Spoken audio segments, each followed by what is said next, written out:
We are at war, Eric, all of us. Soldier of Orange was not just a Dutch war drama. It was a brutal test of loyalty, ambition, and filmmaking endurance.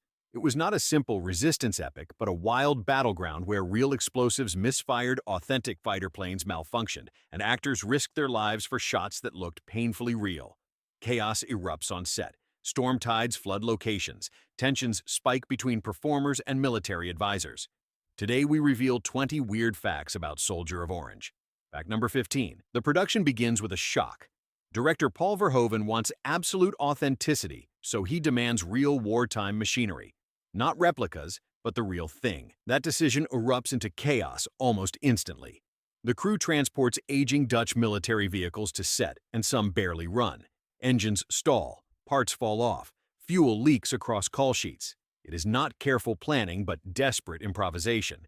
What audiences never see is the team pushing ancient motorcycles by hand between takes because they refuse to start. Verhoeven insists the grit must be physical. He refuses artifice. That commitment results in a brutal pace that rattles everyone involved. Extras stand for hours in freezing wind while mechanics crawl under rusted engines.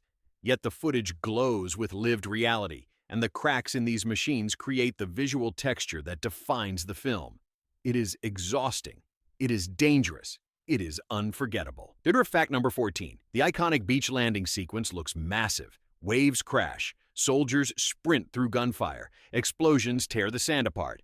Audiences assume studio tricks, but the truth is far more wild.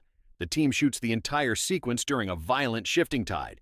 Not a controlled tide, but a real North Sea surge that grows more unpredictable each hour. The crew builds their equipment on reinforced rigs, yet even those begin to sink into the wet ground. Actors lose their footing. Props wash away. Practical charges misfire as seawater drowns the wiring. The entire scene becomes a ticking clock. Get the shot or lose the day. Verhoeven refuses to retreat. He drives his team deeper into the chaos, and somehow they capture one of the most intense sequences in Dutch cinema. It is not polished choreography, but raw survival dancing with nature. The danger is real, and the fear becomes part of the performance. Fact number 13. Rutger Hauer delivers a performance that radiates effortless confidence on screen. But behind the camera, a strange tension grows. Verhoeven and Hauer are longtime collaborators, yet this production pushes their bond to the edge. Hauer wants emotional nuance, subtle shifts of character. Verhoeven demands physical intensity and brute velocity. The clash erupts during a scene involving a motorcycle escape. Hauer argues the stunt should be adjusted for safety and story logic. Verhoeven insists on speed and realism. Neither bends. The set falls silent as their argument drifts across the eye. Dunes. It is not a feud, but a rare collision of vision. Ultimately, Hauer performs the stunt, but with a steel edge in his eyes that becomes part of the final moment. Audiences feel a real emotional fracture, because it is real. That conflict threads through the film, shaping Hauer's performance with a rawness that cannot be rehearsed. Fact number 12. The British segments of the film sparkle with elegance. Crisp uniforms, stately rooms, polished performances, but the reality behind them is anything but polished. The production relies on repurposed historical buildings that are mid-renovation. Paint fumes fill the air. Construction noise interrupts takes. Walls hide cracks behind fragile period drapery. Actors deliver noble speeches while standing on uneven plywood floors. It is not glamour, but organized chaos. The wardrobe department faces its own storm. Dozens of British Royal Air Force uniforms vanish due to logistical mishaps and must be recreated overnight. Tailors work under brutal pressure-cutting fabric by hand, while background extras nap between fittings. The scenes look seamless, yet every frame is a battle against time budgets and the strange unpredictability of vintage locations. It is the illusion of order, built on a foundation of scrambling nerves and frantic midnight problem-solving. Fact number 11. One of the most shocking elements is the plane sequence featuring authentic World War II aircraft. These planes are historical treasures, yet they are also temperamental beasts. During one flight pass, the engine of a training aircraft coughs mid-take. The pilot steadies the craft, but the air vibrates with tension. Cameras roll from the ground as the stunt team decides whether to abort or continue. They continue. The risk surges. Not automation, but human instinct shapes the scene. Verhoeven later admits the moment nearly halts the entire production. Insurance teams panic. Crew members refuse to look at the sky. What audiences see as a controlled patriotic flight is in truth a razor-thin dance between mechanical failure and human resolve. The footage shines because it is teetering on the edge of disaster. Every shot carries the weight of what could have gone very wrong. Fact number 10. The Netherlands resistance scenes carry an eerie intensity because they are filmed in real wartime hideouts rather than studio sets. These underground rooms are cold, damp, and suffocating. Dust falls from the ceiling whenever footsteps echo above. The crew discovers relics left behind by real resistance fighters, including ration tins and torn notebooks. The weight of history hangs over every take. Halfway through production, an unexpected structural concern forces the team to evacuate during a rehearsal. Engineers inspect the tunnel and warn that vibrations from lighting rigs could trigger a collapse. Verhoeven faces a brutal choice: shut the location down or move forward with severe restrictions. He chooses limits. Smaller rigs shorter, takes fewer. People in the space. Yet the tension remains. What audiences feel as cinematic suspense is in truth the echo of real fear among cast and crew. And since we are at the midpoint, go ahead and like and subscribe because the wildest revelations are still ahead. Fact number 9. To capture the emotional fracture of wartime betrayal, Verhoeven leans on improvisation. Actors receive only partial pages of their call sheets, not full dialogue, but rough emotional prompts. This unconventional approach throws performers into a raw psychological state. During one particularly intense session, an actor breaks into tears after a sudden shift in blocking forces a confrontation he does not expect. The moment is real. The camera captures a shaking hand, a faltering breath, and a silence that feels too heavy to be staged. Yet with this method comes friction. Some cast members thrive in the chaos, while others feel unmoored without scripted anchors. Tension rises. The film becomes a living organism devouring structure and spitting out something primal. The final product feels authentic because it is born from discomfort. Not polished rehearsal, but emotional exposure under harsh lights. It is the war stripped of artifice and built on human truth. And fact number 8. The costume department becomes ground zero for one of the strangest production crises. The uniforms worn by Nazi officers are sourced from a historical archive and must be treated with extreme care. Yet midway through filming, a leak in a nearby storage room floods several of the most valuable pieces. Water seeps through wool and leather. Buttons rust. Insignia warp. Panic erupts. The team races to salvage the soaked garments using heat lamps, hair dryers, and even improvised drying racks built from ladders. The pressure is brutal because replacements are nearly impossible to find on short notice. Actors wait half-dressed, while wardrobe artists stitch, repair, and reassemble layers by hand.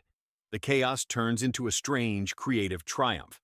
Some slightly damaged uniforms inadvertently gain a gritty texture that makes them feel more lived in. Not pristine museum artifacts, but objects shaped by conflict. The mishap becomes an accidental element of realism. Remember fact number 7. The shooting schedule for Soldier of Orange becomes a storm of shifts, delays, and unexpected obstacles. Weather patterns over the Netherlands shift violently, creating sudden winds and unpredictable rains that ruin lighting setups. Scenes planned for mornings stretch deep into nights. Crew members run on coffee and adrenaline as they rebuild rigs, reset monitors, and move equipment through mud that swallows their boots. The chaos nearly breaks the team. Then comes the turning point. A night sequence involving clandestine movement on a dock captures a perfect blend of fog, moonlight, and still water. The image is so striking that Verhoeven refuses to cut until he gets every angle. Despite exhaustion, the crew finds new momentum. The moment revitalizes. Morale. What looks like sleek espionage on screen is forged through fatigue, grit, and stubborn dedication.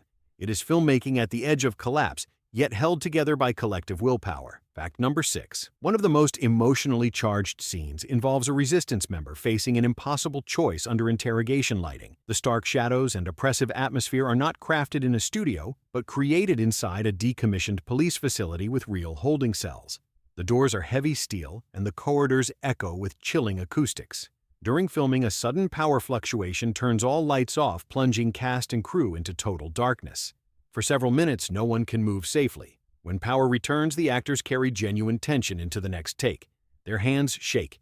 Their voices crack with adrenaline that cannot be faked.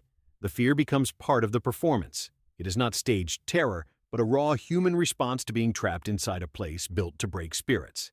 This scene later becomes one of the most haunting in the entire film, precisely because it is shaped by real vulnerability. Fact number 5. A crucial scene requires the cast to bike across wartime streets lined with debris and flaming wreckage. What audiences see as seamless action is, in truth, a hazardous ballet. The production lights real controlled fires along the route, but shifting winds push heat and smoke directly into the actor's path. Crew members shout warnings, yet the roar of flames drowns nearly everything. Actors pedal through blinding smoke, unable to see more than a few meters ahead. In one take, an ember lands on a bicycle tire, causing it to blister and partially melt. The actor riding it keeps going unaware until the wheel begins to wobble violently. The danger is real. The tension on their faces is not acting, but instinct. After the incident, the stunt team redesigns the route and adds hidden spotters behind set pieces. But the raw footage remains in the film, and its intensity comes from genuine risk. Fact number 4. A key nightclub sequence glows with style and electricity. Yet, behind the camera, it is one of the most chaotic moments of the entire shoot. The extras are packed shoulder to shoulder, practical lights run hot, musical playback echoes through the space, creating a pulsing vibration that rattles glasses on tables. During one take, a transformer controlling the stage lights overheats and emits a burst of smoke. Filming halts instantly. Crew members scramble to ventilate the room and cool the equipment. This disruption creates a strange, unexpected advantage. When filming resumes, the room now carries a faint haze that blends perfectly with the atmospheric period aesthetic. The dancers move with renewed energy after the adrenaline jolt. What looks like a choreographed moment of glamour is born from near disaster. It is not simple nightlife recreation, but a scene forged from heat stress and the razor edge between order and collapse. Fact number 3. For one of the film's most suspenseful espionage sequences, Verhoeven demands real tension. He instructs the camera team to shoot with long, uninterrupted takes that track the actors through a maze of alleys and courtyards. This method requires extreme coordination. Every cue, every footstep needs precision, yet unpredictability strikes. During one long take, a neighborhood dog wanders into the frame, snarling at the startled actors. Instead of cutting, the crew keeps rolling while a handler carefully retrieves the animal just outside the camera's sight. The actors remain in character, their breath sharp, their movements tight. The intrusion injects genuine fear into their performances. That fear transfers to the audience as a subtle, trembling energy. It is not danger created by stunt choreography, but a real moment of uncertainty captured in the dailies. Verhoeven later calls the shot a gift because authenticity sometimes arrives disguised as chaos. Fact number 2. The emotional power of Soldier of Orange rests heavily on its friendship scenes, but the warm chemistry visible on screen hides a tough reality. The shooting order scatters these scenes across the schedule. One moment, the actors film a joyous celebration. Hours later, they jump into a soul-crushing tragedy involving betrayal and loss. The rapid emotional shifts take a toll. One actor struggles to maintain continuity between takes and repeatedly steps aside to regain composure. Verhoeven decides to use this fragility rather than fight it. He frames close-ups that catch the slight tremor in the actor's breathing. The result is a dynamic that feels heartbreakingly real. Not a polished timeline of friendship, but a fractured emotional journey shaped by exhaustion and psychological whiplash. Audiences feel the weight of the story because it is carried by performers navigating pressure that mirrors their characters' turbulent lives. Fact number 1. The final assassination sequence stands as one of the most gripping scenes in Dutch film history. It unfolds with icy calm and devastating precision. But behind the camera, tension spikes to a dangerous level. The scene involves a practical rooftop setup built atop an active coastal building. Strong winds slam into the structure, gear shifts, panels creak. The actors struggle to keep balance as gusts whip across the edge. During a critical take, a boom stand tips and nearly falls off the roof. A quick reflex from a crew member prevents a catastrophic drop. The scare sends shockwaves through the team. They regroup, tighten anchors, and reinforce every piece of equipment. When the cameras roll again, every performer carries real adrenaline. The final footage radiates intensity, not because of cinematic trickery, but because the cast stands inches from real peril. The film earns its authenticity through genuine physical stakes. Bonus fact: the most shocking truth of all is hidden not in danger or conflict, but in silence. When Soldier of Orange finishes production, Verhoeven reveals that several minor background performers are not actors at all. They are real Dutch veterans who lived through resistance missions mirrored in the film.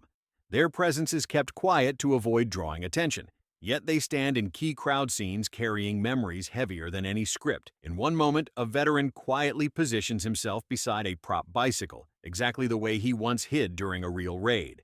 No direction, no instruction, pure instinct shaped by experience. The crew discovers the truth only after noticing his precise movements during the dailies. The revelation brings several cast members to tears. These unscripted touches give the film a haunting authenticity. Not simulated history, but living memory woven into the frame. Soldier of Orange is not just a war film. It is a living monument built through danger, sacrifice, and raw emotional truth. Its legacy endures because every frame holds the pulse of real human experience. If you learned something new, hit like, subscribe, and share. Stay sharp, stay curious, and remember, the past always speaks if you listen closely.